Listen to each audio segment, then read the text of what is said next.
Saudaraku, ruas jalan penghubung antar desa di Kecamatan Ketol akhirnya kembali normal. Setelah sebelumnya sempat tertutup akibat bencana longsor yang terjadi pada hari ini Senin, 3 November 2025 pagi. Diketahui sebelumnya akibat bencana longsor yang terjadi di wilayah Kecamatan Ketol ini menyebabkan aktivitas warga sempat terhenti karena badan jalan tertutup tanah longsor. Berikut informasi selengkapnya untuk Anda. Saudaraku, ruas jalan utama Jaluk Tapak Boge, Kecamatan Ketol, Aceh Tengah telah kembali normal pasca bencana tanah longsor yang terjadi pada Senin pagi 3 November sekitar pukul 10:05 waktu Indonesia Barat. Material longsor sempat menutup total badan jalan dan menghentikan aktivitas warga. Namun berkat kesigapan tim gabungan, jalur vital penghubung antar desa itu berhasil dibuka kembali dalam waktu singkat.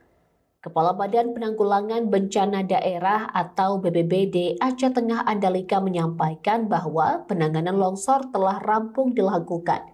Camat Ketol Zumarawini Kutarga mengapresiasi respon cepat BPBD yang segera menurunkan alat berat dan personel ke lokasi kejadian.